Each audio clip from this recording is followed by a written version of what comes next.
Mihintale chief priest takes a swipe at AKD. Sajith rejects Dullas. A chance now for Roshan and Dullas Ranil asks Dilith about Dhammika. Secretary mucks up top council.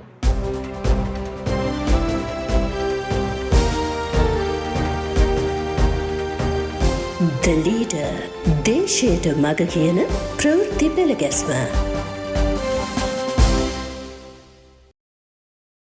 Mihintale chief priest takes a swipe at AKD. Politics is warming up the usually colder December climes in preparation for a year of elections ahead. Political camps are uniting or dividing with their members, making things interesting. Most popular among the key challengers nowadays is Mihintale chief priest Dhammika Thera.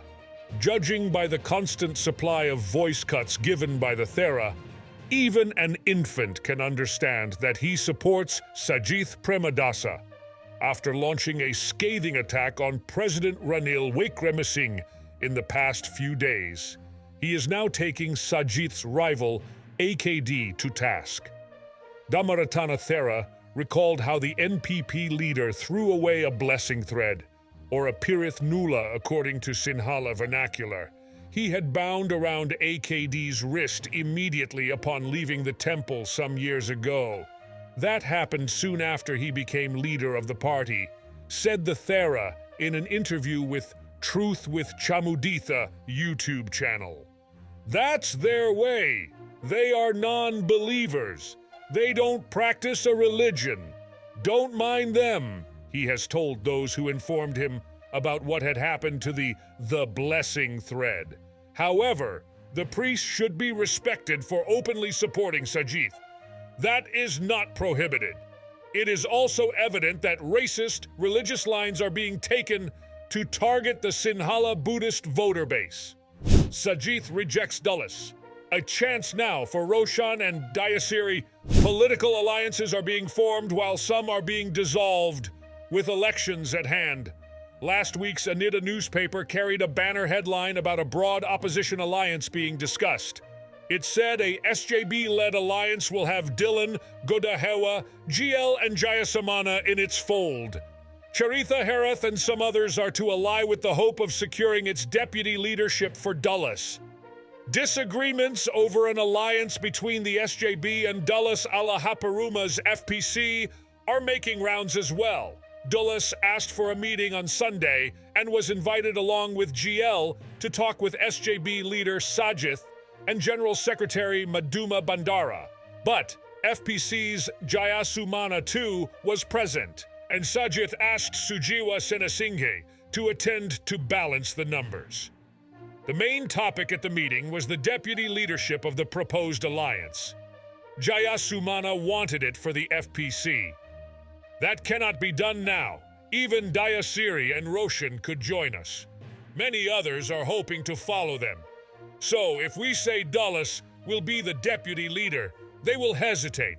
We can offer him a convener position, SJB General Secretary Madhuma Bandara said. Dullas appeared dissatisfied. After that meeting, the FPC's 13 MPs met separately and spoke in support of the convener role for Dullas. Only Charitha seemed reluctant. They took a vote, and the outcome was to accept the position and join with the SJB. If Dullas shows his mettle, he can even be the premier, they said.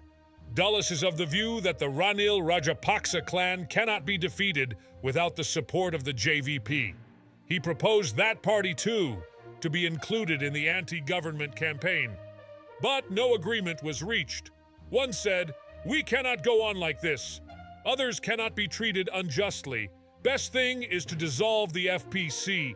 Then anyone can take a decision." Last night, FPC Secretary Charitha Herath told Neth FM Unlimited program that a presidential candidate capable of meeting challenges in 2024 will be chosen. Ranil asks Dilith about Dhammika. Surveying the current political landscape, one can deduce that there are presidential and prime ministerial candidates to last a lifetime.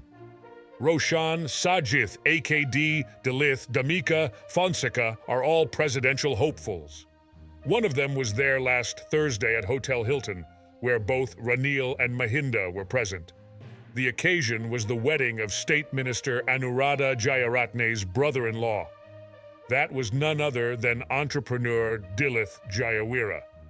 Both Ranil and Mahinda were seated at the same table. Ranil got to know that Dilith too was there. Instructed by him, Wajira went and fetched Dilith to the table. Come.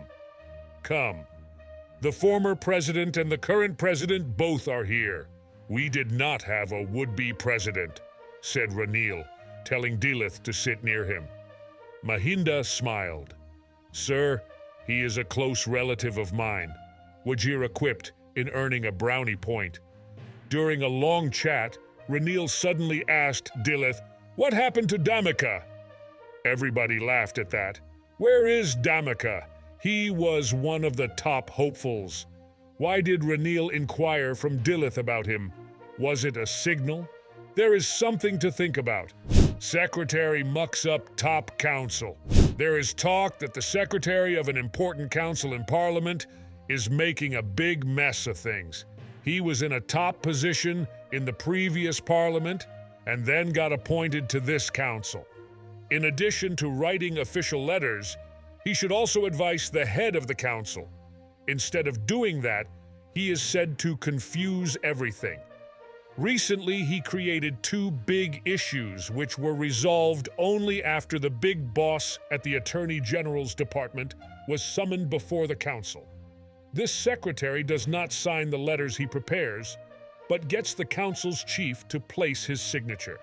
His shameful conduct could bring discredit to the council soon, it is alleged. Most times, people find fault with politicians only. All 225 are taken to task. But there are many more of such officials. They are the ones who teach uneducated politicians how to swindle. That is why we say the state sector needs reforms. In that, we are not with the 1.5 million in the state sector, but with the 22 million people of this country. That's it for today.